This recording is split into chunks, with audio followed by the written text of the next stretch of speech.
they ever should have lived before. And I have a particular person I want to interview right now. If you just move along with me over here.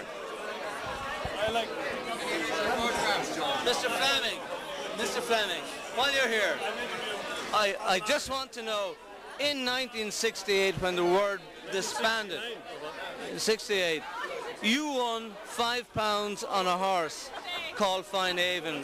What did you buy with it? I bought a bright blue jacket with white stripes that was cut away very sharply around here. Right. He's an asshole. Cost me £5. £5. And my father wouldn't let me wear it. Okay. So Willie Fenton had to wear it. Poor Willie.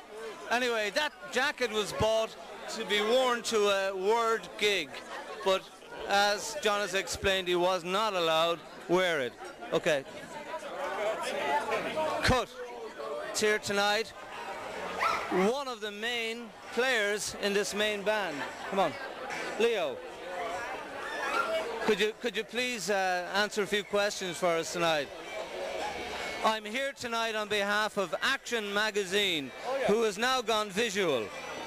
I just want to know, when did you first think you were going to be famous? Well, I kind of always knew, really, you know. I used to sign my own autograph a lot. You sign your own? I used to have all the copybooks in school and sort of practicing the autograph, you know.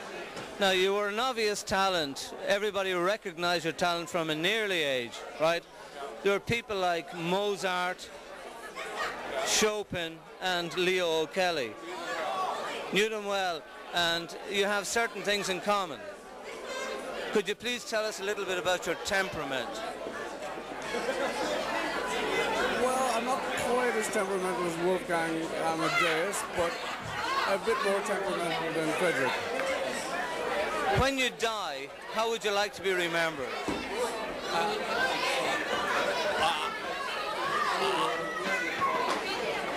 I'd love to be remembered, thank you. Okay, and that was Mr. Leo Kelly, one of the main people in Irish music today and a leading instigator of the Word. We'll be hearing a lot more from him later. And we got to present the man who was, if you like, the main thrust behind the Word. We have here the manager of the Word, Mr. Paddy Doyle, a man who not only managed the Word, but the man who brought to Carlow the first ever beat group in the 60s, Peter Adler and the Next in Line, and that was one hell of a gig, and we had a repeat performance sometime later.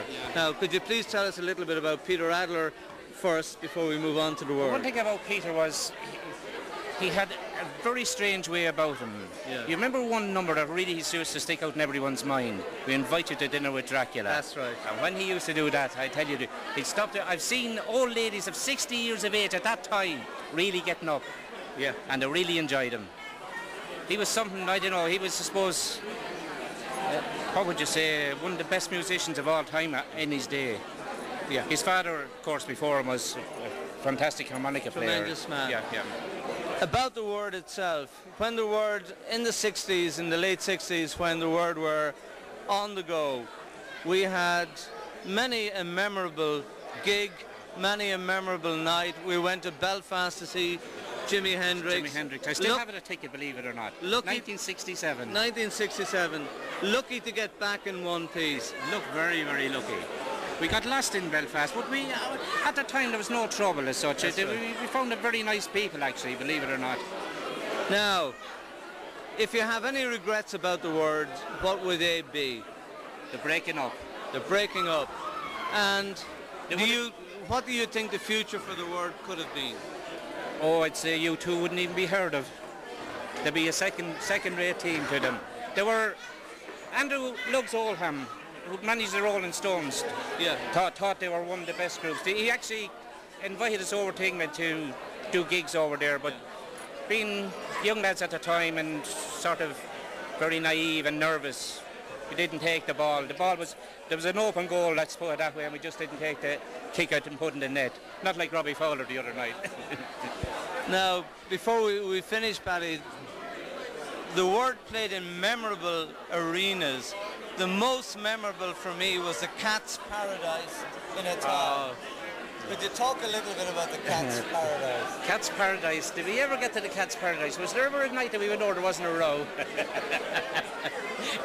Of course, Dublin, we used to do a lot in Dublin, as you know yourself, and 2 gigs in one day, actually 3 one time we did. Right. Adelaide Road and 2 sessions in the Caroline Club. Caroline Club, yeah.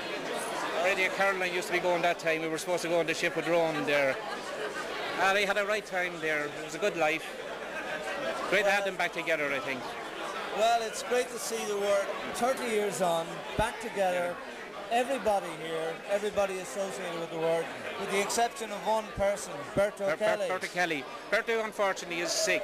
Berto was with the doctor last week, and Berto liked his pint, but he can't drink anymore, so he wouldn't come out. It's not that he has to... He was very close to a heart attack, I believe. That's what he was told.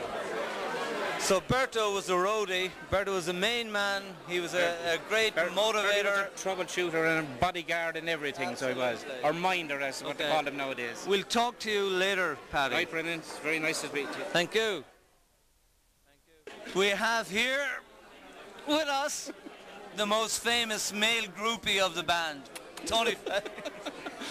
Tony. I don't have anything to do with this fucking thing. Fuck. We have a connoisseur of good music, a musician in his own right, a prophet in his own land, and a man who would like to say something about the word. Mr. Jimmy Reedy. All I will say is that they turned me onto music in every sense that I had never realized about the parameters of music until I heard the word, and then I got the word. We won't talk about Like a Rolling Stone. No, we won't talk about that. We won't talk about Tamla Motown. We won't talk about goddamn blues. They did it all, and they were and they are incredible. Okay, thank you and good night. Thank you, Jimmy. Thank you. What we have to do is we have to congratulate you on the reforming of the word after 30 years, and we also would like to hear what is your gut feeling about tonight. Now, this is Action Magazine, now gone visual. I'm looking forward to it, actually. Good? A little bit apprehensive. Oh, yeah, a little bit apprehensive. Hold on a second. And really looking forward to it. Delighted to see Carlow. I see Leon, I see Rory, and I see Morris, but I haven't seen Carlow for about 18 years. Yeah. 18 years. And it's great to see him. And we've tried out a few things already. And it sounded good. So I hope we can reproduce it on stage now tonight.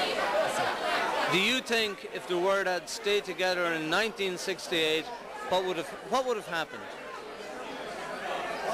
The sky was the limit then, I think. If we had someone around to kick our asses, we would have done well. At the time we were all young guys, and it was just something happened, spanner in the works, and we all went this way and that way. Okay, so we're saying tonight is that it can still happen. We're only as young as...